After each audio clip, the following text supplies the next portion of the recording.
Hello guys, I'm your host William and today we're going to talk about The Transporter. This film follows an ex-Special Forces operator who runs a private business as a transporter, a hired criminal whose job it is to transport cargo packages and passengers without questioning the rules. He's the best in the business and has never broken the rules until an American criminal hires Frank to deliver a special. Can he complete his task as a transporter this time? Let us investigate. We're in The Transporter. It's The Transporter.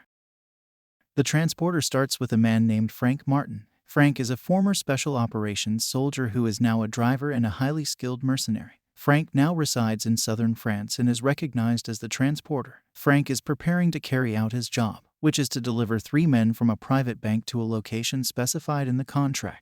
The clients who hired Frank as a driver turned out to be armed bank robbers. Frank didn't seem to mind because he would simply carry out his duties and be paid as agreed. As a result, when Frank transports, he strictly follows 3 rules. Never change your mind about a deal, never ask for names, and never open packages. Frank refused to take the bank robbers out of there because they were foreign number, which was against the agreement because Frank was told that they would only carry 3 people. The robbers' leader then threatened Frank with a gun, but Frank remained calm and stuck to the contract they had agreed to. Frank then explained that the extra weight will interfere with his carefully planned getaway, so he refuses. Because time was running out and the cops were approaching, the leader killed one of his men and pushed him out of the car. After everything had gone according to plan, Frank stepped on the gas. As a professional driver, Frank is able to navigate narrow streets and overcome obstacles to avoid being pursued by the police.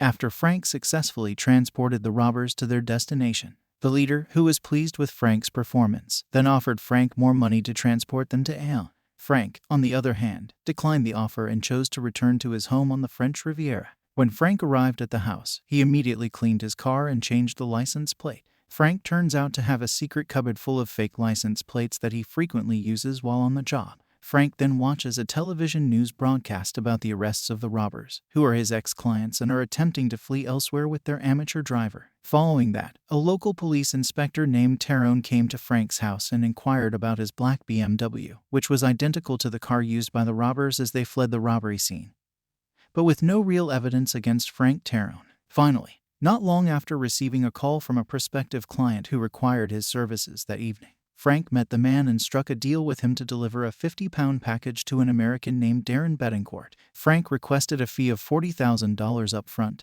and the man agreed. The package was loaded into Frank's trunk the next day. Frank noticed the package he was carrying moving as he was about to change the flat tire and take the spare tire out of the trunk, realizing that someone was inside. Frank violates the 3rd rule by opening the package and discovering a Chinese woman bound and gagged. Frank then gave the woman a drink and drove away. But in the middle of the road, the woman banged on the trunk of the car, and when Frank opened the gag in her mouth, the woman named Lai told Frank that she required, "I'm sorry for her." Frank then pulled the woman out of the trunk so she could pee, but Lai apparently tried to flee, forcing Frank to take decisive action to reclaim the woman. However, as Frank was about to return Lai to the car, 2 police officers noticed him, so Frank was forced to paralyze the officers and place them in the trunk, along with Lai, who had fainted. Frank arrived at his destination after a long journey and delivered the package to Betancourt. When Betancourt asked if Frank had opened the package, Frank lied and said he hadn't. As Frank was about to leave, Betancourt offered him another job delivering a suitcase, which happened to be in the same direction as the return road to Frank's house. So Frank and I agreed on a route. Frank paused briefly to eat and purchase drinks for the cops in his trunk. As Frank was about to get back into his car, it exploded, killing the police officers who were in his trunk. It turns out that Court had hidden a bomb meant to kill Frank in the briefcase in order to silence the man about the package he was delivering and enrage him. Frank becomes enraged and returns to Betancourt's location, where he kills and injures several of Betancourt's henchmen. Frank then steals one of the escape vehicles, only to discover that he is bound and gagged in the backseat. In the middle of the highway, Frank then lowered Lai in a state, still bound and gagged, but not long after Frank returned and picked up Lai, feeling sorry for her. Frank then took her to his house, fed her and provided her with a place to sleep for the night, and asked Lai to leave the next day. That night, when Frank goes to bed, Lai secretly searches Frank's belongings and discovers that Frank is a former Air Force soldier and a highly trained soldier. Frank, on the other hand, I thought was quite good. Meanwhile, Betancourt pays a visit to one of his men who is still alive in the hospital to find out who attacked his home.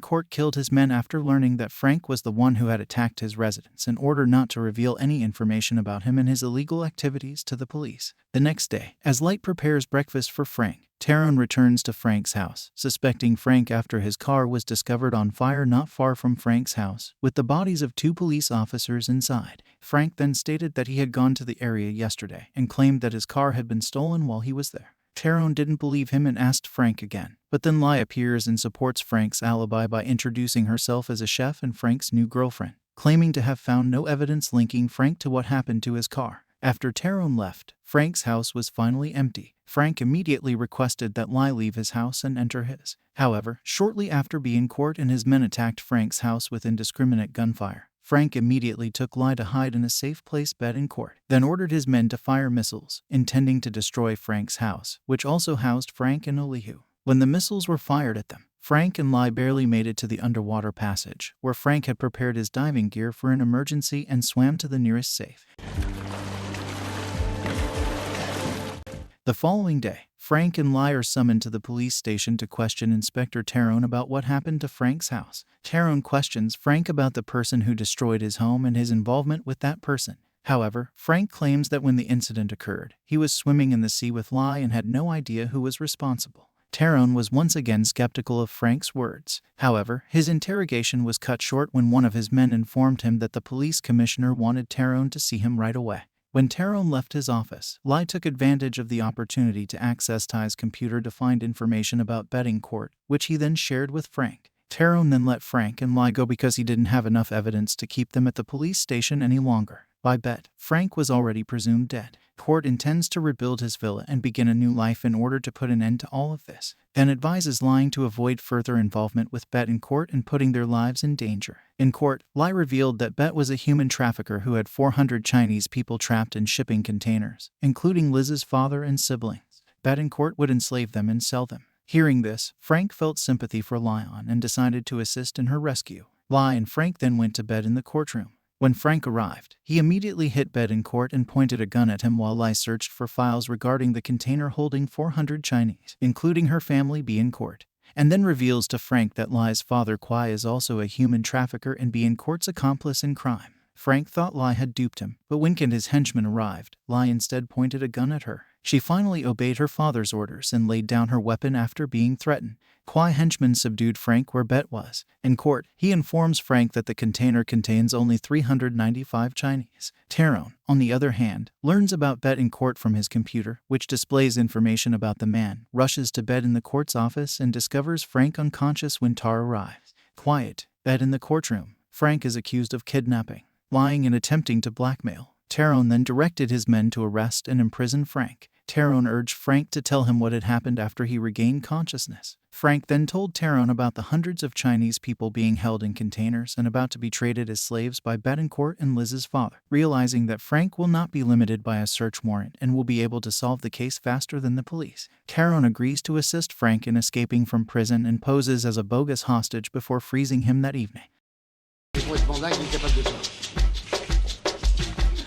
Frank, who had everything prepared, then tracked Court and was ganged to the docks in Marseille where the containers would be loaded. Frank, on the other hand, was discovered. So there's a fight and a shootout in court between Frank and Bet. In an attempt to stop the truck by jumping on it, henchmen were unavoidable. Frank gets into trouble and places a bet in court. Men were able to knock him out. Frank then had to deal with Wise's henchmen, who gained up on Frank with sharp weapons and also Court's best fighter, who was very difficult to beat by exerting all of his fighting abilities. However, Court sends his armed men after Frank, forcing him to flee by throwing himself into the sea. Following that, Frank steals an old car and attempts to pursue the truck transporting the container. When morning arrived, however, the old car broke down on a remote country road. Frank chased after a small plane that was flying towards a farm. Frank then pointed a gun at the plane's owner and ordered him to follow a truck carrying containers onto the highway. Frank then parachuted and landed right on top of one of the trucks after getting close enough. Frank quickly knocked down the truck driver, but Court arrived and tried to stop Frank after a long and fierce fight. Frank eventually kills Court and some of his henchmen by throwing them out of a moving truck. Frank then pulled the container truck to safety after regaining control of the truck. However, just as Frank is about to exit the truck, Kwai points a gun at him and leads him to the edge of a cliff, intending to murder Frank to cover up his crime. Even Kwai ordered his men to assassinate Lai because his daughter had disobeyed his orders and favored those who would become slaves. However, Frank is eventually saved by Lai, who reluctantly kills her father. Following that, Inspector Tyrone and the police rush to save the people trapped in the 2 containers. And the story ends here. What do you think about this story? Let me know in the comments, and don't forget to like the video, subscribe and activating bell for notification until the next video. Thank you so much for watching.